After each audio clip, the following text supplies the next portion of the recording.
Hello dear students. आज हम class seventh science का एक चैप्टर स्टार्ट करने जा रहे हैं जो आपके T2 के सिलेबस में है। और इस चैप्टर का जो टाइटल है वो है मल्टीप्लिकेशन इन प्लांट्स।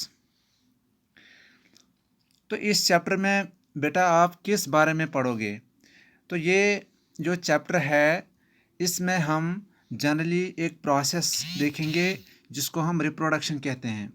तो रिप्रोडक्शन जो कि एक इम्पॉर्टेंट प्रोसेस होता है लिविंग ऑर्गेनिज्म में, तो इसमें हम ज़्यादातर इसी रिप्रोडक्शन को देखेंगे और ख़ास तौर से जो प्लांट्स में होती है और इसके डिफरेंट फॉर्म्स या मेथड्स या टाइप्स को भी हम बाद में डिस्कस करेंगे। तो चलिए हम स्टार्ट करते हैं कि रिप्रोडक्शन होता क्या है। अगर आप अपनी इस बुक को भी देखिए, पेज नंबर 118 आप खोल के बैठिए अपने पास, अपने सामने रखिए और मैं कुछ चीज़ों को यहाँ पे एक्सप्लेन करूँगा आप सबके लिए।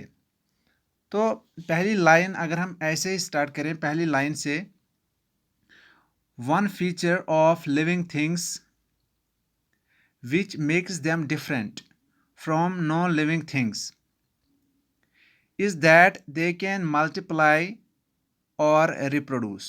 तो लिविंग ऑर्गेनिजम्स जो है ये नॉन लिविंग ऑर्गेनिजम्स से मुख्तलिफ होते हैं। कैसे? यानी कि कुछ फीचर्स में ये डिफरेंट होती है। तो इसमें एक जो फीचर होता है जिसके ज़रिए हम लिविंग और नॉन लिविंग ऑर्गेनिजम्स को डिफ्रेंशिएट करते हैं, तो एक होता है द कैपेबिलिटी टू रिप्रोड्यूस और मल्टीप्लाई।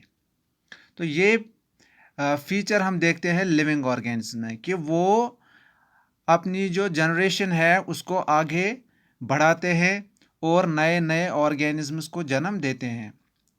तो ऐसी ही एक प्रोसेस इसमें इन्वॉल्व होती है जिसको हम बोलते हैं रिप्रोडक्शन। तो चलिए हम रिप्रोडक्शन को ही देखेंगे। पहले रिप्रोडक्शन का मतलब क्या होता है। Reproduction means the production of new individual by the parents of the same species.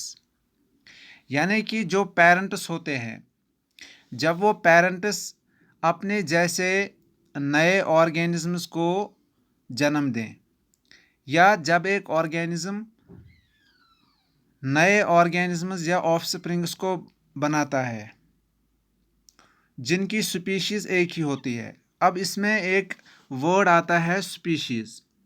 Species क्या होता है?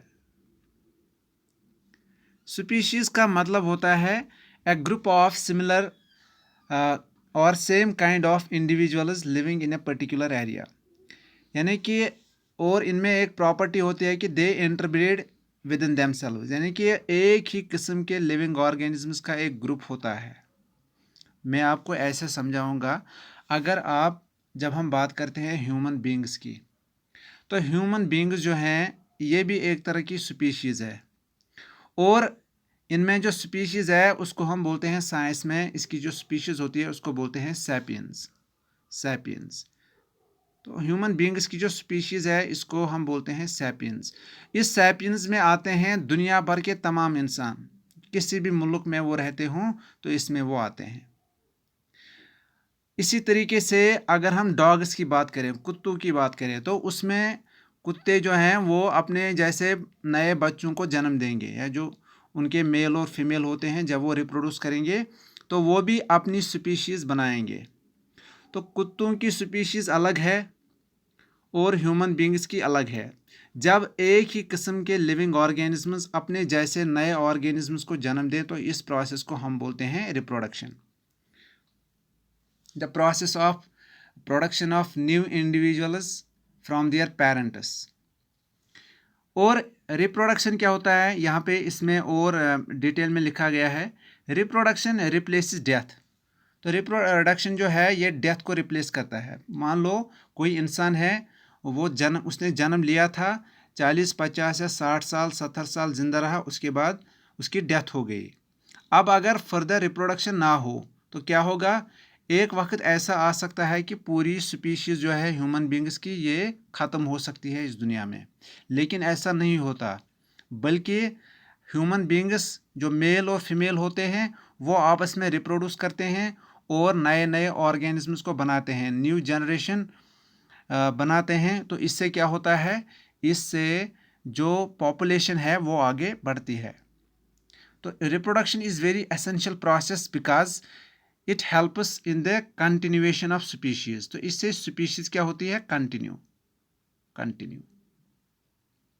तो इसकी एक डेफिनेशन ये भी है, it is a process by which species is continued, यानी कि वो प्रोसेस जिसके ज़रिए एक ही किस्म के लिविंग ऑर्गेनिजम्स कंटिन्यू हो, जारी रहे, यानी कि उनका पैदा होना। तो इस प्रोसेस को हम बोलते हैं रिप्रोडक्शन। और रिप्रोडक्शन जो है इसके मेनली दो टाइप्स होते हैं, एक होता है सेक्सुअल रिप्रोडक्शन और दूसरा होता है asexual. Sexual reproduction and asexual reproduction. Sexual reproduction क्या होता है और एसेक्सुअल रिप्रोडक्शन क्या होता है, तो अब हम ये देखेंगे। सेक्सुअल रिप्रोडक्शन होता है वो रिप्रोडक्शन का वो टाइप जिसमें दो पेरेंट्स इन्वॉल्व होते हैं, इन विच टू पेरेंट्स आर नीडेड। तो यहाँ पे हमें दो पेरेंट्स की ज़रूरत पड़ती है। तो जिस टाइप ऑफ, यानी कि रिप्रोडक्शन की जिस टाइप में हमें दो पेरेंट्स की इन्वॉल्वमेंट हो, टू पेरेंट्स नीड हो, यानी कि that type of reproduction in which two parents are needed or involved, this type of reproduction is called sexual reproduction. Human beings में यही किस्म की इसी किस्म की जो है रिप्रोडक्शन हम देखते हैं कि मेल और फीमेल होता है जिसको हम फादर या मदर बोलते हैं, और रिप्रोडक्शन के थ्रू वो कोई अपना नया ऑफस्प्रिंग बनाते हैं। तो इसमें इस तरह की रिप्रोडक्शन में क्या हुआ, इसमें दो पेरेंट्स इन्वॉल्व हुए। और दूसरी किस्म की रिप्रोडक्शन जो होती है वो होती है एसेक्सुअल रिप्रोडक्शन। एसेक्सुअल रिप्रोडक्शन का मतलब है it is that type of reproduction in which only one parent is needed, only one parent. तो इसमें एक ही पेरेंट होता है और वही पेरेंट नए ऑर्गेनिजम्स बनाता है। तो ज़्यादातर जो लोअर एनिमल्स हैं, फॉर एग्जांपल एमीबा है, यीस्ट है, हाइड्रा है, तो ये कुछ एग्जांपल्स हैं जो ऐसे ऑर्गेनिजम्स की एग्जांपल हैं जो कि एसेक्सुअल रिप्रोडक्शन से जनरेशन पैदा करते हैं। ठीक है, तो बेटा अगले वीडियो में हम एसेक्सुअल रिप्रोडक्शन को डिटेल में पढ़ेंगे और इसके डिफरेंट टाइप्स को भी देखेंगे। ठीक है, ओके।